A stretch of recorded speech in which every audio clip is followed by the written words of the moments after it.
News with b.c.begley. I am your host, and it's Thursday, October the 16th, 2025. And here are your top news stories for today.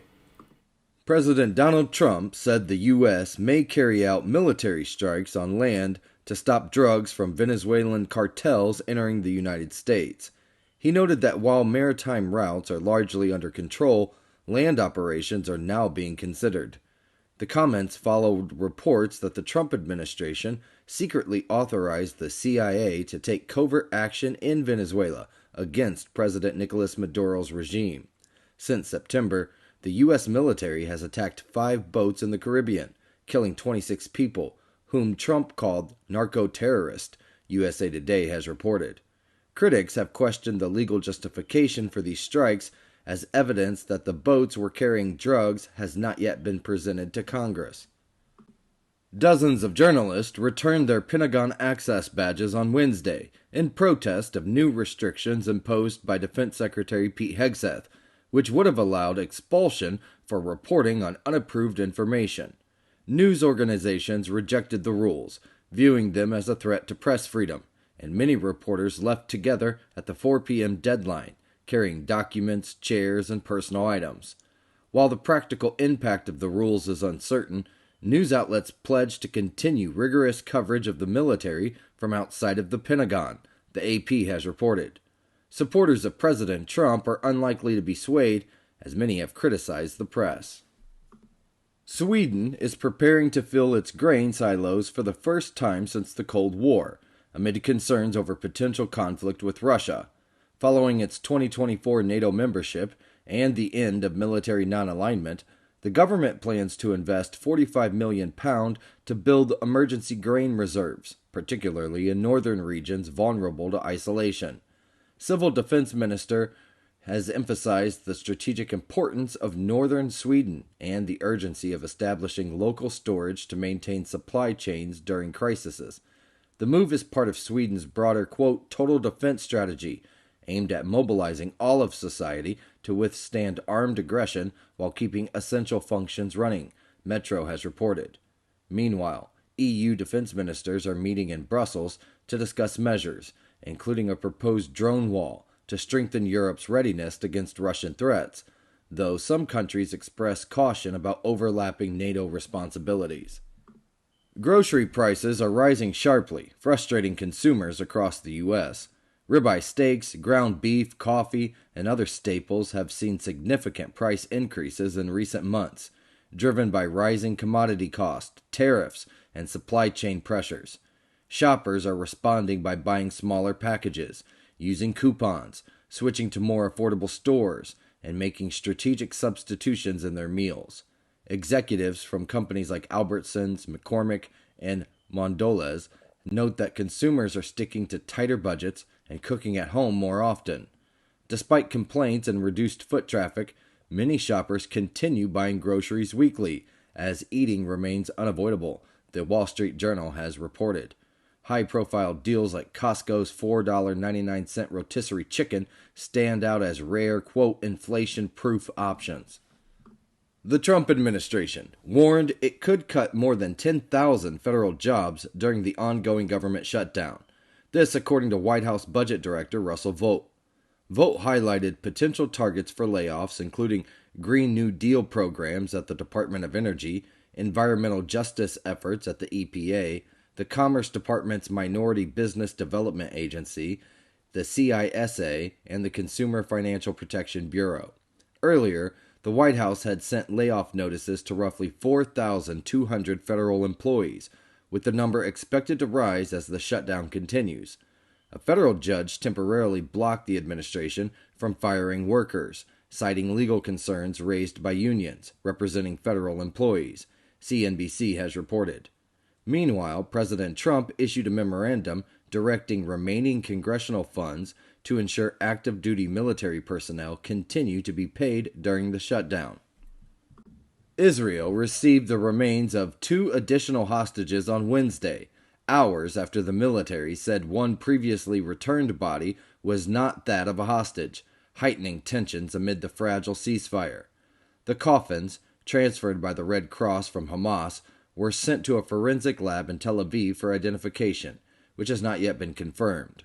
Meanwhile, Gaza's health ministry received 45 more Palestinian bodies from Israel, bringing the total returned under the truce to 90, with forensic teams noting signs of mistreatment. The hostage exchange earlier this week saw Israel release around 2,000 Palestinian prisoners in return for 20 living hostages and 4 bodies previously handed over by Hamas, the Associated Press has reported.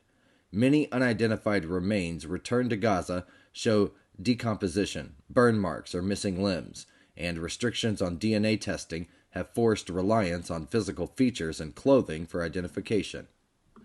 Jonathan Rinderknecht, 29, has been indicted by a federal grand jury for allegedly starting the fire that became the deadly Pacific Palisades blaze in Los Angeles earlier this year.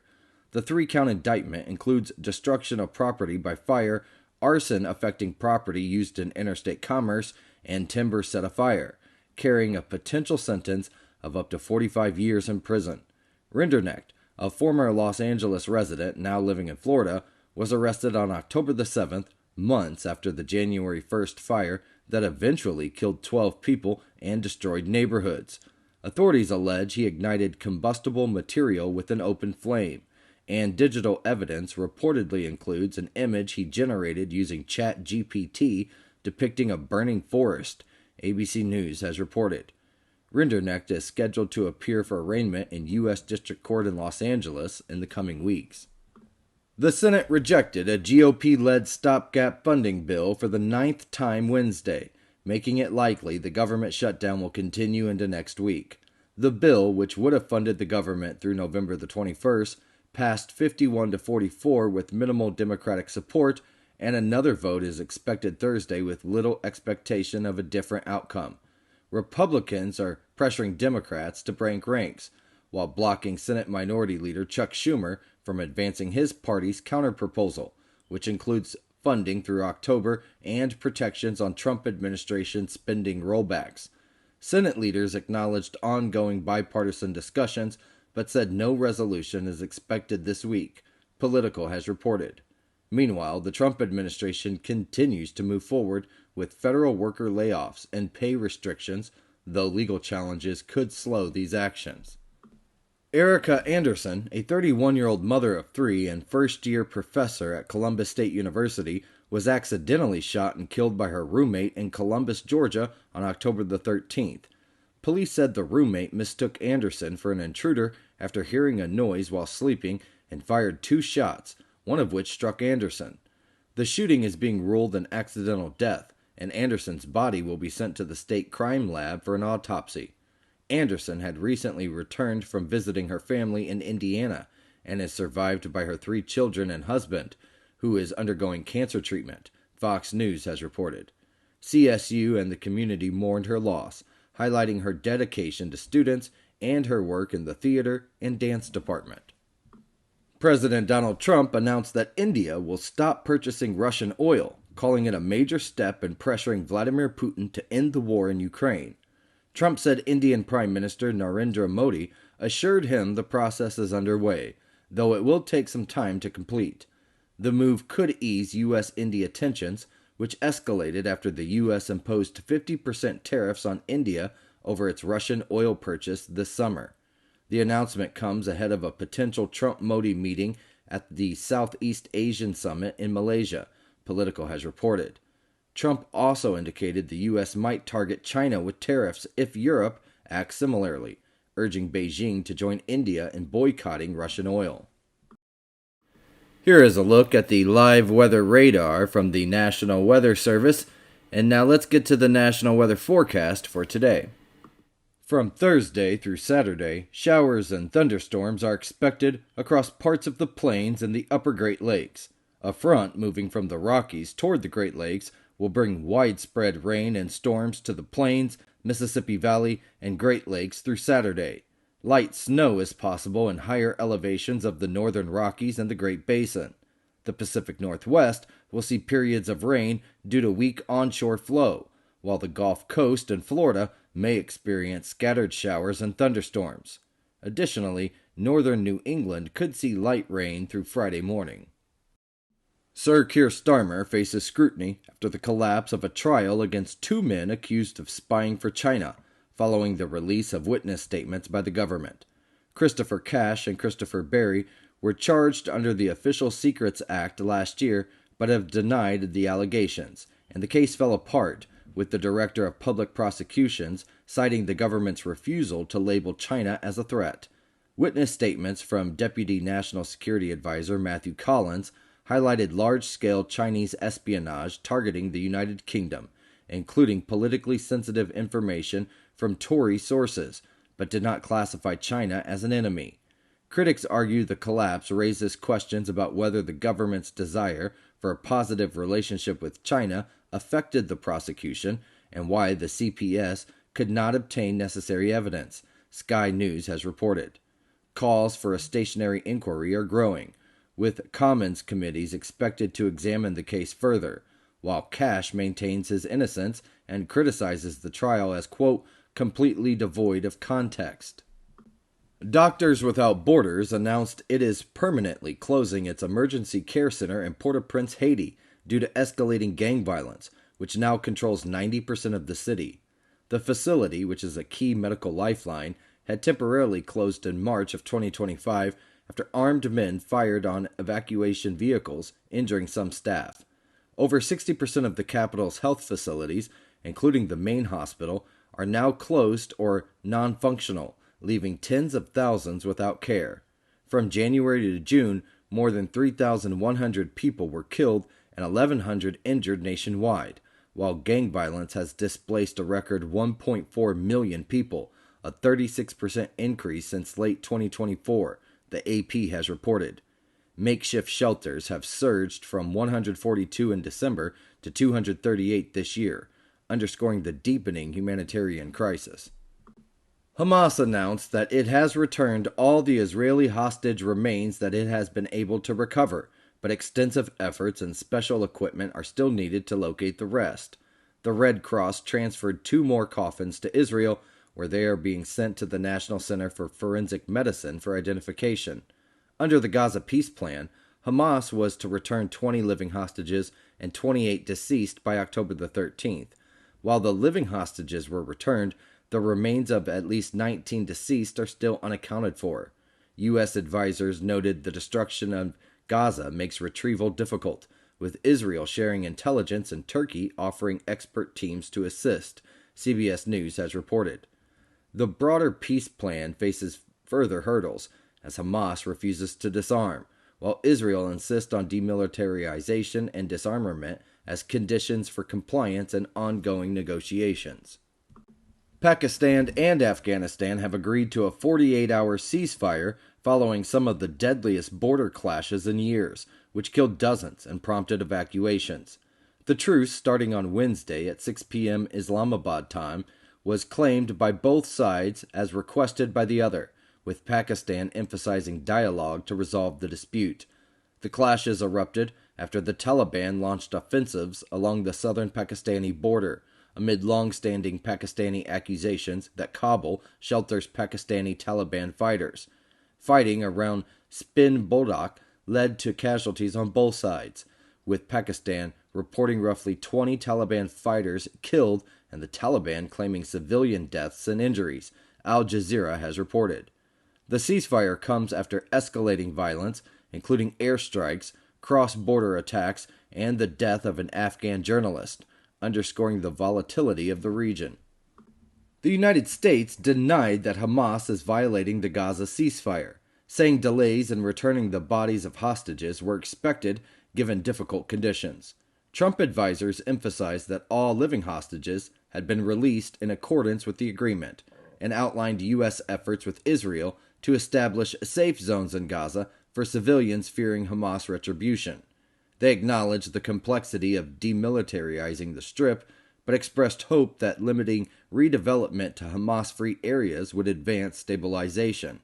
Many countries have offered to contribute to an international stabilization force to secure Gaza during the transitional post-war period, the Times of Israel has reported.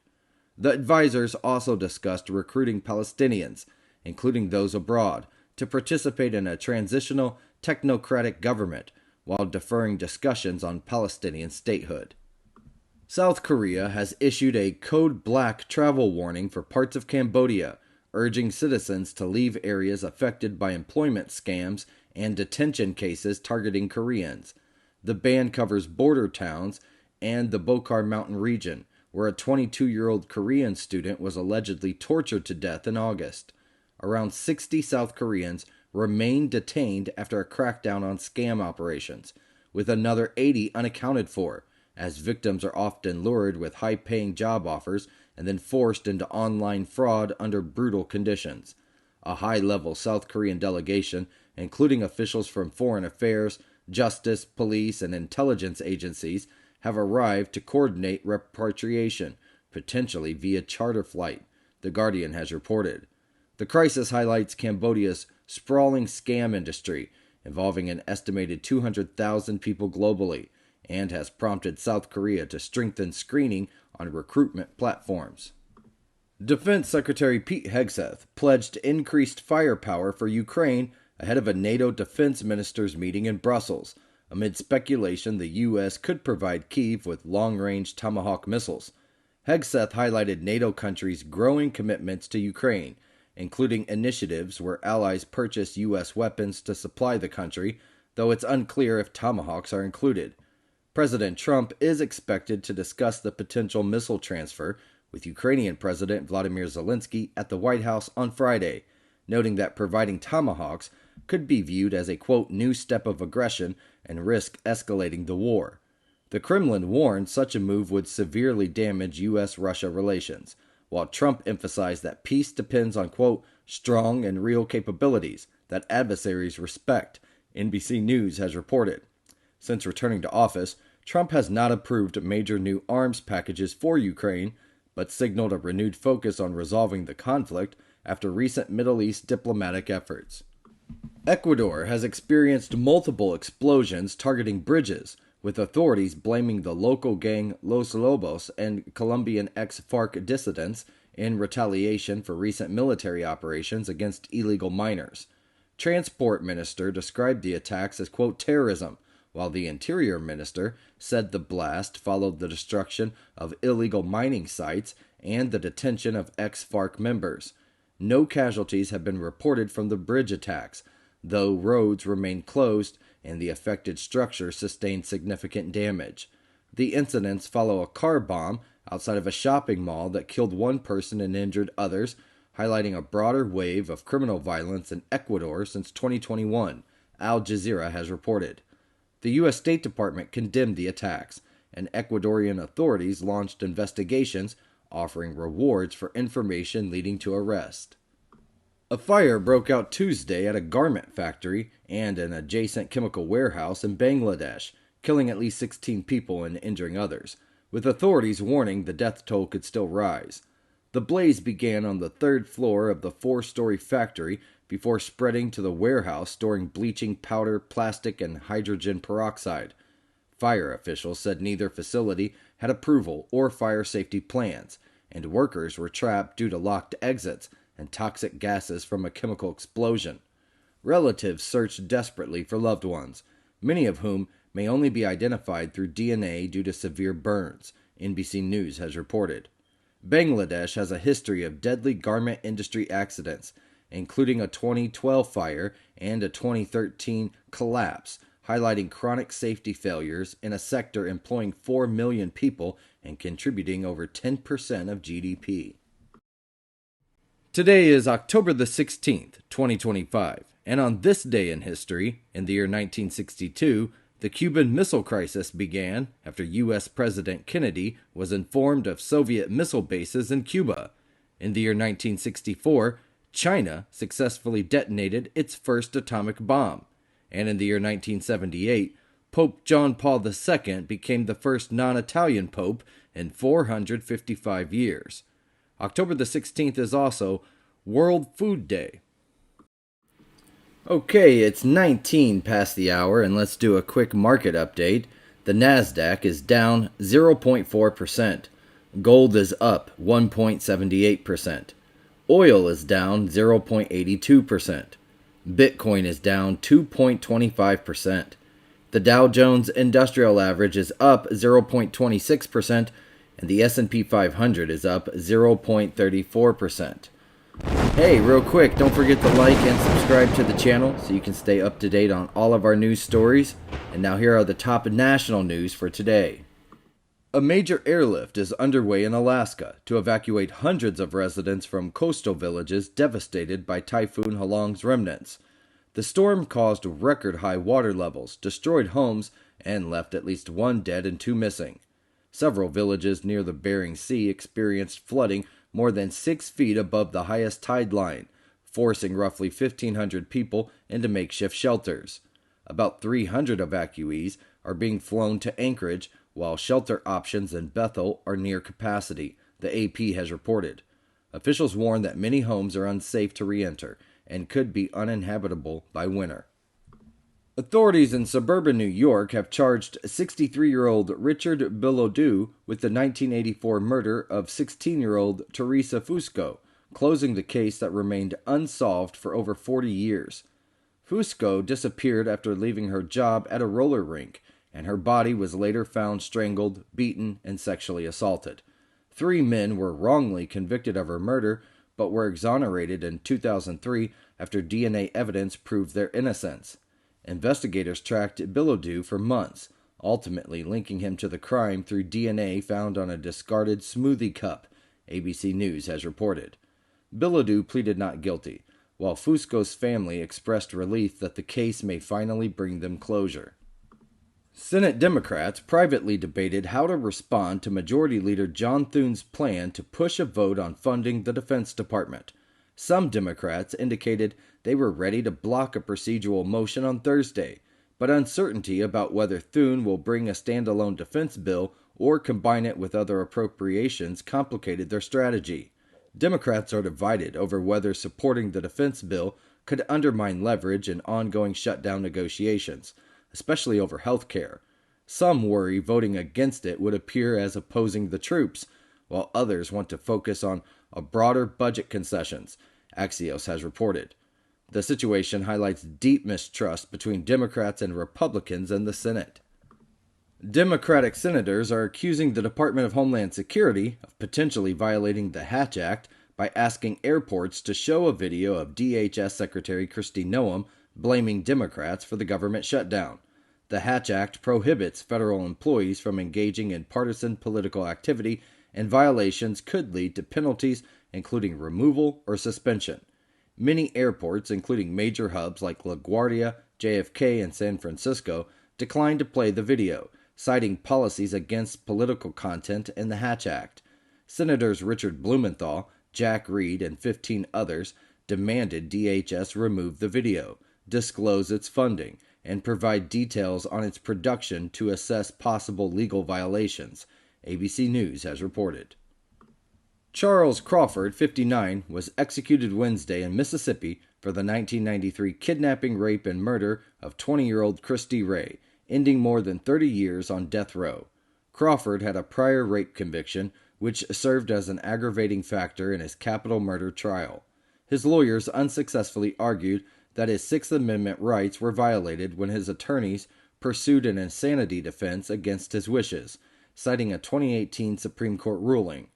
The U.S. Supreme Court declined to halt the execution, with Justice Sotomayor dissenting, CBS News has reported. Crawford expressed peace in his final statement, while his execution was part of a year of increasing lethal injections in the United States, with 38 executions so far in 2025.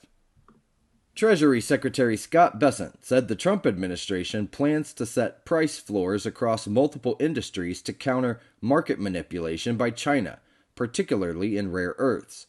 China's dominance in refining and processing rare earths have driven foreign competitors out of business, prompting the U.S. to pursue industrial policy measures, including forward buying and strategic mineral reserves. Rare earths are critical for U.S. defense systems like the F-35 and Tomahawk missiles, as well as civilian technologies such as electric vehicles. The administration has already struck a deal with MP Materials, the largest U.S. rare earth miner, involving an equity stake, price floor, and off-take agreement, CNBC has reported. Besant indicated future equity stakes may target strategic industries while avoiding non-strategic sectors as U.S. efforts aim for self-sufficiency and allied cooperation. President Donald Trump announced plans to expand federal crime-fighting operations into additional cities, calling the initiative Operation Summer Heat.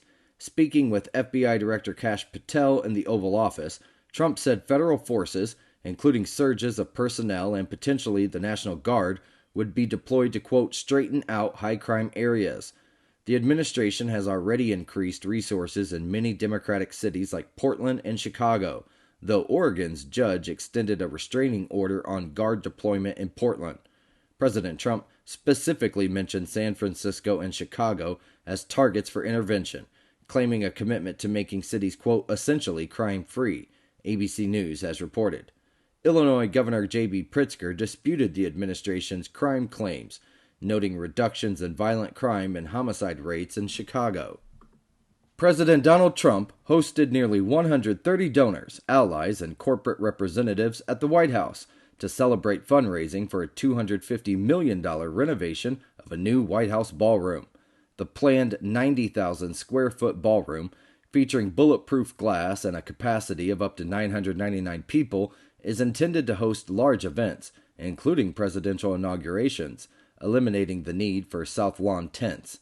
Attendees included executives from major companies like Amazon, Apple, Google, and Lockheed Martin, GOP megadonors, and political advisors from Trump's first term and the 2024 campaign. The project has not yet received approvals from federal planning commissions, though Trump claimed presidential authority allows him to bypass zoning and construction rules, the AP has reported. At the dinner, Trump also unveiled plans for a new arch on the Arlington Memorial Bridge, featuring Lady Liberty, showing miniature models in 3 sizes. California gubernatorial candidate Katie Porter acknowledged that she, quote, could have handled things better after viral videos showed her losing her temper with a reporter and a staffer. In one clip, Porter nearly ended an interview with CBS correspondent Julie Watts, calling her questions argumentative and expressing frustration on camera. In an older 2021 video, Porter yelled at a staffer who walked into her camera shot during a virtual meeting with Energy Secretary Jennifer Granholm, later apologizing for her outburst. Porter emphasized that she values her staff's work and wants voters to see her as a strong, tough leader who can confront challenges like economic and societal issues under President Donald Trump, Fox News has reported. She said the incidents do not reflect her usual conduct and reiterated her commitment to handling questions and interactions more respectfully. Okay, everybody, that is our show for today. I hope you all have enjoyed it. I will see you all tomorrow at 12 noon Eastern Standard Time for another episode of The News with BC. I will publish all of the stories that you've seen here individually on the YouTube channel, and I also have some tech, some space, and some business news. I couldn't find any archaeology. I couldn't fit them in today's show because I ran out of time, but I will be publishing them as individual stories on the YouTube channel when I get off. So I will see you guys tomorrow at 12 noon Eastern Standard Time for another episode, and I hope you guys have a great rest of your day.